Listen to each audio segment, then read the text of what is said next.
Well, good morning, good afternoon, and good evening, wherever you are in the world today. It's actually a little bit evening here. The sun is about right there and it's setting. And I'm outside because, once again, we're waiting for all the little critters in the studio to die out. I cannot stand wasps. WASP, my braces. It's hard to talk with them. But they've infested the attic area where I have my studio, and it's had to be fumigated, and we're still waiting. And so we're recording these back to back, but nevertheless, get right into it. Thank you for watching. Edify. Thank you for being here. And I hope that what you're about to see will not upset you and will not offend you, but will encourage you and help you to encourage others. What I want to talk to you about today is something that it's a very narrow subject. It's only meant for a few people, I guess, but you can listen if you're not one of these people. How's that sound? This is unscripted. I'm not reading any notes. It's coming straight from my heart, and it's something that is on my heart because I care about you. I care about the gospel. I care about our communities. I've always been a part of either small to average sized churches. I've pastored small to average sized churches. That means no more than 100, 120 at any given time. Most churches in America, most churches in the world are that size. Anywhere from 20, 30, 40 people up to maybe a couple of hundred at the most, and that would be a larger size.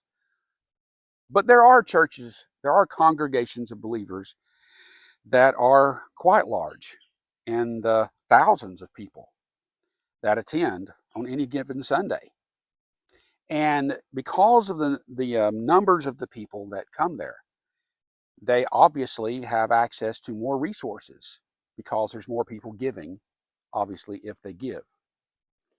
And I want to talk to those groups of people specifically with what I'm about to say. Last week we looked at the book of Nehemiah, and in chapter 4, what we read about, and I would encourage you to go back and read, is the story about how when the wall around Jerusalem was being rebuilt, that there weren't enough people to cover every spot on the wall. I just looked down and there's a little green gecko walking across the yard. Hello, little gecko. But there was not enough people to cover all the square footage around the wall. They had to work in little spots here and there wherever there was a problem, wherever there was a hole, wherever there was a breach, wherever a gate was down. Different groups, different families worked on those different projects as they had the ability.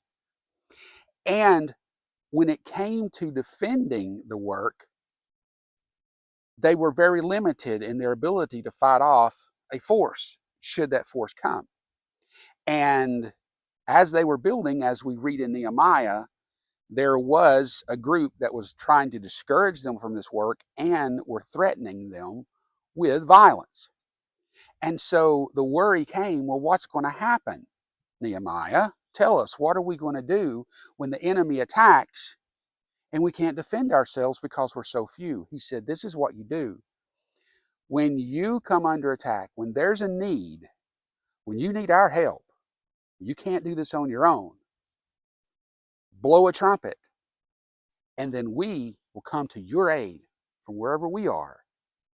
We will come to your aid and fight with you and defend this work that we all collectively are working on.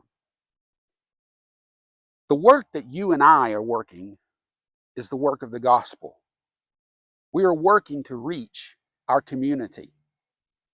Now, if it's a larger community, let's just say a county, okay, that's a large area that we're trying to reach with the gospel.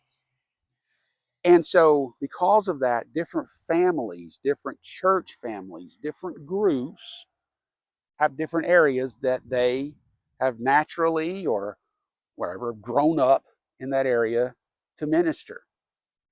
Unfortunately, Instead of what is happening in the book of Nehemiah, what we have happening today are larger congregations, the mega churches, seeing or hearing about a small congregation that is struggling in some way, and they see it as an opportunity to purchase, to take over that property, and then turn it into a little example of the large church. Because this one's successful, this one will be successful too, and have access to the funds of the larger one. But this means also changing the whole culture of that congregation in that little community, including replacing the pastor, replacing the staff, replacing everything that was that congregation. Now, in some cases, if not a lot of cases, that might be a good thing.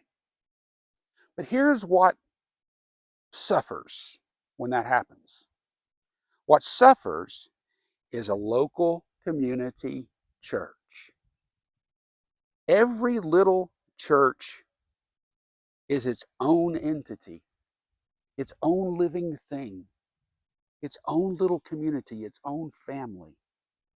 It has something different than the church down the road has. Even if they have the same beliefs, they're different. And that's why some people will go here and some people will go here, because they're different little families within the big family on the whole wall. And so when we snatch those up and say, okay, now we're going to totally rework it into a miniature of something large and successful. Oh, it looks good. And people come to this church that might not have ever come to church before because now it looks exciting, it's fresh, it's new. Great. Okay. But whatever happened to just helping when the trumpet sounded?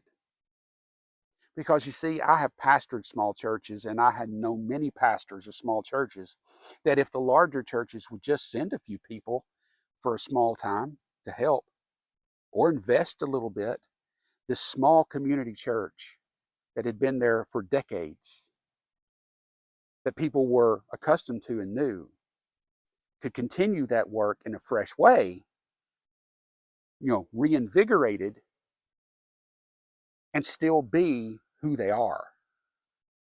But when we eradicate them and replace them with the larger congregation that is just miniaturized, it's not the same thing.